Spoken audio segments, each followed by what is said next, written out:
My name is John Reister, and I'm with Reister International Martial Arts Instructor Association. And I want to take a minute out to talk to you about your Edge Weapon program and your Edge Weapon training.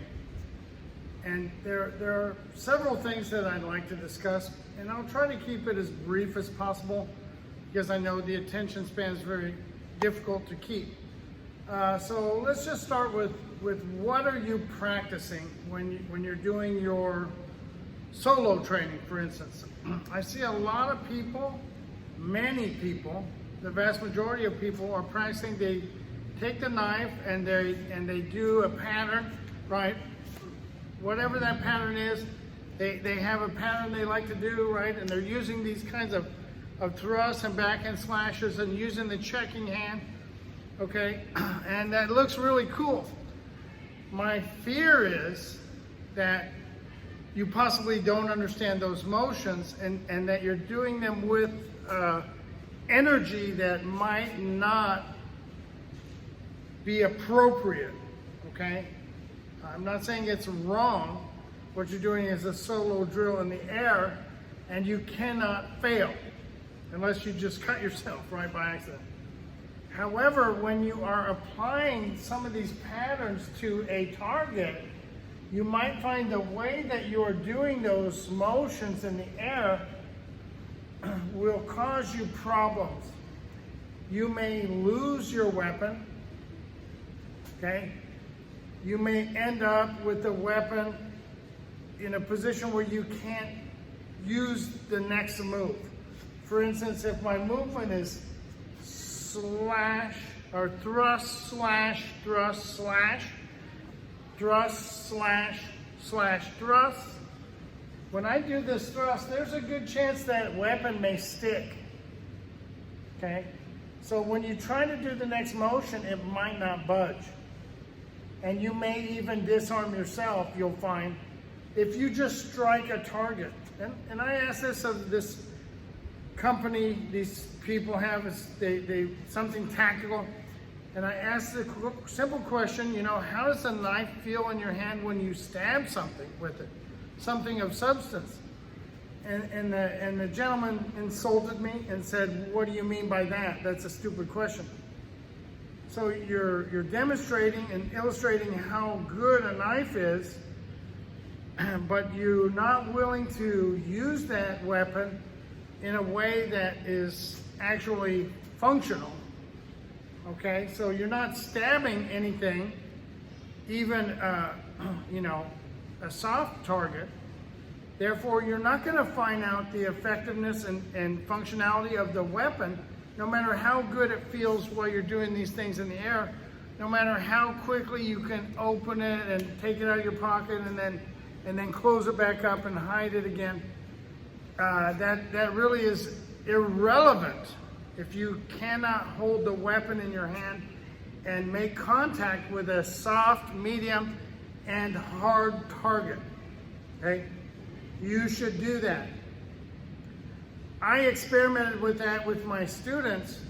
I gave them a variety of blades, all my personal blades, and I said, stab this target. Most of them found that a lot of the blades just didn't function well. They look really cool, but they just don't penetrate the target. Some of them hurt your hand when you make contact. It was a big surprise to me when I first did it. Let alone now the student who thinks that they're going to go 1, 2, 3, 4, 5, but when they go 1, they can't really pull the knife out. So people always say the attack is going to look like this. Well, it really depends on the weapon and how you're using it. You say, well, in prison, they attack like this. Usually it's not a knife. They're using a shiv, and it has a lot of tape around the handle, specifically so you won't lose the weapon. And it is just almost like an ice pick type of a thrusting instrument. So it has a tendency not to stick in the soft area of the body. However, if you stab the harder areas of the body, that is going to come out of your hand regardless, or you're going to be pulling it. So when you do this motion, thrust, slash, thrust, you might end up like that. Now I lost the weapon. If you have a folding knife, you might find that the weapon gives. You might find, as I did, a lot of knives that I have, the handle cuts you when you, the clip, I mean, cuts you when you make contact with a hard or medium target. So you should think about that and really experiment. My instructor has this thing, RED, research, experiment, and develop. So if you haven't really researched it, you haven't experimented, you're just doing developmental training, which is your patterns in the air, and then you're training with a training partner where you're touching each other's hands and you're scooping each other's hands and you're doing these exercises that are similar to Hubud or Sombrada, and that looks really cool, but it's not functional. And then someone comes along and really trashes the entire Filipino martial art community and says, this techniques don't work, that technique doesn't work, this doesn't work, that doesn't work. And they're right to the degree that people are doing it with the wrong intent, and they are not experimenting, they are not researching, they are only training. You have to do all of those things. You have to stab and make contact with soft targets, yes, okay, from here down, okay, medium targets and hard targets, which would be bone, right? You're gonna hit bone, okay? If you're thrusting, you're gonna hit bone. If you're slashing, maybe not so much. So forget about the technique you're using. I don't care about that. But what's the intent of the technique?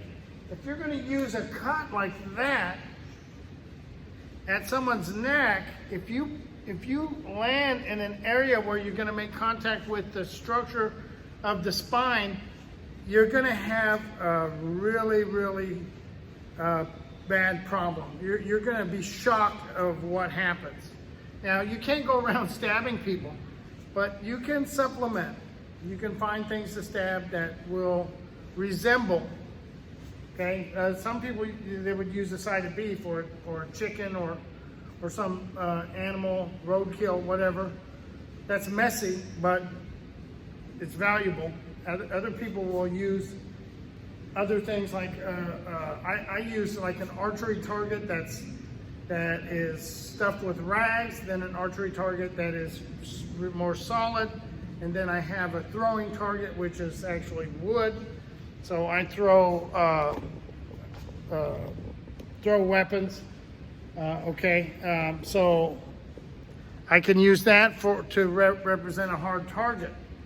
And so if you're not doing that, I would say, hey, maybe you should do that, because your Instagram videos and your Facebook videos where you and your friend are doing these kind of drills, they look really cool, and I appreciate your skill level.